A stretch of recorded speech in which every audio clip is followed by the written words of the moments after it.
You start getting sore when you get older. Hi everyone, welcome back to the channel, to Notes by Alex. How are we all doing? I hope everyone's doing well. It's so nice out here where I am. Before we start the video, let's address the elephant in the room really quickly. Leave a comment on how I get this outfit to work for the rest of the day, because I just feel weird, and I think we all know it looks a little bit weird. Ryan Gosling makes it look really good. I've given this a lot of thought, and I think the problem is I'm not Ryan Gosling. In the past year or so, I feel like I've been working towards just simplifying my lifestyle a little bit, cutting out some of the noise, kind of the distractions, and I have found personally that it's helping me feel a lot better. Just like for mental well-being, I'm feeling a lot better doing some of these things. So I wanted to make a video about some of the ways that I'm simplifying a little bit, I suppose, as well as some of the ways that I could be doing better and that I'd like to improve on. I could have called this living minimally or a minimalistic lifestyle. I know that's kind of the trend on YouTube, and that minimalism is becoming a big thing. There's a few things on this list that I didn't feel really applied to living a truly minimalist lifestyle. I'm definitely not minimalist in every way possible. So I think simplification is a better word for it, but I guess you'll be the judge of that in the end. I guess before I start talking about simplification, I do want to make a disclaimer as well. I am not trying to tell you how to live your life. I wanted to talk about this because it's something I've been working towards and that I have found has increased my own well-being, and I'm very happy with it. But I am not saying that anything in this list is necessary for well-being or that it will improve your life. It's improved mine, maybe it will for yours, but who's to say, really? I guess with that disclaimer out of the way, let's just get into it. These are some ways that I have simplified my life, as well as things I'd like to improve on as well. Okay, so the first one is, I think it might be the biggest one in terms of my own well-being, has felt the best. That is social media. I have cut out social media from my life for the most part. I mean, obviously YouTube is somewhat social in some regard, and I will talk about that. I did Twitter very briefly, cut that out a while ago actually, but then Facebook and Instagram were the big ones for me, and I deactivated my account. You can deactivate it where it'll disappear, but you can reactivate it later. And I did that for several months, and then I just realized how little I was missing it. I just felt no urge to go back to it whatsoever. So I just went ahead and deleted it. I honestly have not missed it for a second. I mean, I get a little bit jealous when people tell me that they are selling old stuff on Facebook Marketplace and finding buyers. In regards to the scrolling, I just found it to be a big time waste, first of all. But also I found I was coming away from any like scrolling session on Facebook or Instagram and feeling a lot worse mentally. I had a lot of friends and followers and people I followed on Instagram, as many people do, you know, you add everybody. And I just found every Instagram post I was finding, it was either a close friend of mine who was updating their followers about their life, and it was something that I already knew from talking to them, or it would be a post from somebody I don't know very well and frankly didn't need to know. I don't know. It's weird to me. We've all basically admitted that the Instagram life, what you post on Instagram, is somewhat false because we all have low points, right? Yet we still lean into it quite a bit. Like, everyone knows that, but we're all still doing the thing where we're posting things on Instagram that make us look better and hyping ourselves up, even though we know it's not entirely accurate, and we know that the people viewing it also know that. It's very strange that we've kind of admitted this to ourselves like years ago, it feels like, and we're still complicit in it, I suppose. Anyways, I know lots of people who get lots of joy from Facebook and Instagram. Specifically, I know that with Instagram and photography, you can be very creative and get a lot of enjoyment that way. I know it's also very good for finding ideas for creative endeavors. There's lots of great art pages, stuff like that. So it's not without its uses. I just found that for myself, I would have that serious addictive compulsion to check these social media sites, and I would check and I would come away feeling worse about everything. So I decided to chop it. It wasn't necessarily an easy thing. I mean, without Facebook Messenger, you do have to really consider either reaching out to people for their phone numbers or cutting them out of your life. So you do lose casual contact with a lot of people, but I've just found paring down the level of interaction with other people has been really nice, and I find that I'm fostering the relationships that I want to now. Anyway, so that's the first way that I have simplified my life for the better. I will now talk about a way that I could do better in this realm, and that is with YouTube and other apps on my phone. I do find that I had that addictive compulsion with Instagram and Facebook and Snapchat, and it has been somewhat supplemented by other things. I find myself checking my email more often, which, like, email is like, who cares? In regards to YouTube, it's been a tricky relationship because I really enjoy the creativity and I love the interactions I've had with other YouTubers as well. It's been a really nourishing creative endeavor, and I've met some cool people and chatted with some cool people on it. At the same time, it's really easy to fall into the trap of constantly checking YouTube, especially when you post a video. It's like you want to see if people are viewing it, you want to see if people are commenting and liking on it. So yeah, it's a tricky balance to strike. It's something I'm still working on. I want to get better at just leaving my phone be, because currently it's a lot easier to just leave it in a room and walk away from it rather than having it in my pocket and having that urge to check it. So another way that I have somewhat successfully simplified my lifestyle for the better is with more conscious consumerism. Now, I'm not going to pretend that I'm an ultra minimalist who doesn't buy anything, because that is totally not the case. But I've been trying to make some careful choices with what I'm purchasing, and I've found it's helped me feel a little better mentally. I've talked about my e-reader, my Kobo, in the past on this channel, because it's mostly a booktube channel, right? But I bought it because I knew that if I was reading lots of books, they were going to start piling up. I wanted to get electronic versions of public domain books, and even using the Overdrive app on it to get library books more. And it's been working really great so far. There's lots of great books I've read on the Kobo that I would have just had the book collecting dust on my shelf now. There's lots of great books that I read and enjoyed, and I don't really feel a compulsion to read again soon. Or if you do feel that compulsion, I'm not against going and buying the book afterwards to have and enjoy over and over again. I've just been a little bit more careful with my purchases. This also extends to using the library more, which, like, I've had a library card since I was like 6 years old, and I didn't use it for like probably a good decade after high school. So I'm glad to be going to the library again and checking out books. And again, there's lots of books there that I've enjoyed and happy to return and not have sitting on my shelf afterwards. Another of my big vices with consumerism is clothes shopping. I used to buy a lot of clothes, and I bought a lot of clothes that I thought looked really funky and cool, and then realized I couldn't pull them off. So that was a bad phase, but I'm in a good place with clothes shopping. I'm pretty happy with my wardrobe for the most part, besides, this whole situation we have going on today. But I have a lot of clothes that I'm happy with and wear often, and I'm really hesitant to buy more clothes. When I do have to buy something, I try to make sure that it's sustainably and ethically sourced, I suppose.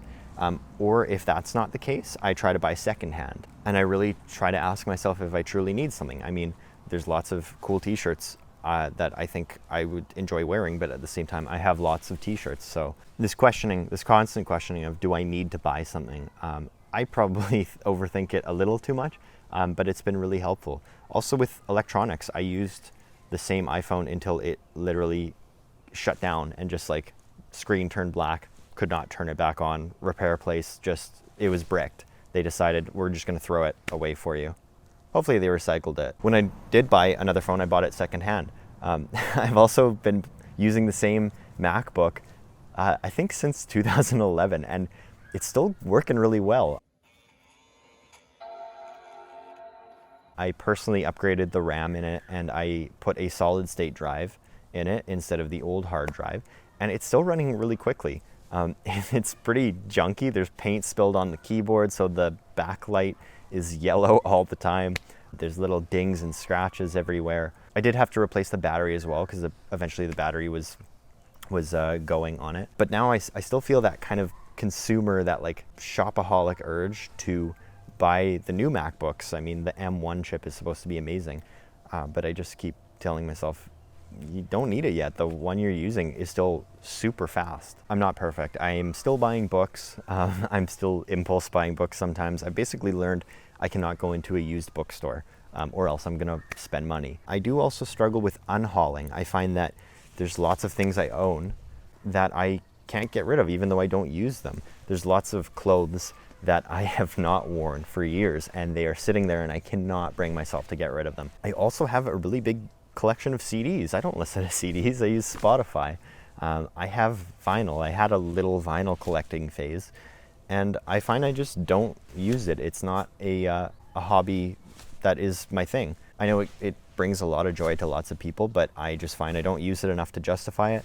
I still can't get rid of it. Okay, so this is one that I'm going to emphasize the disclaimer again.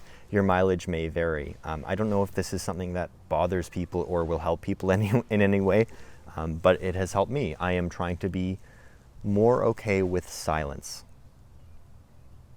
Like that. There is so much content in the world, and there's so much good content in the world that you could be putting on YouTube or new music or new audiobooks or new podcasts or new Netflix shows at any point in time, 24 hours a day, and you will not get through all of it. I was finding that I would be listening to something when I'm cooking or when I'm driving or when I'm sitting at home in my room, and it was just stressing me. It may not stress other people. I just found that overstimulation was really, really getting to me, where it's just like my mind is already running a mile a minute all the time, and having that constant stimulation, I would be like wired. I'd be like, oh, I can't do this. I'm trying to be better at just unplugging from things. I really like going for walks without headphones in and just walking and listening to the world. I do listen to music when I'm driving sometimes, but sometimes I don't. I just drive and just hear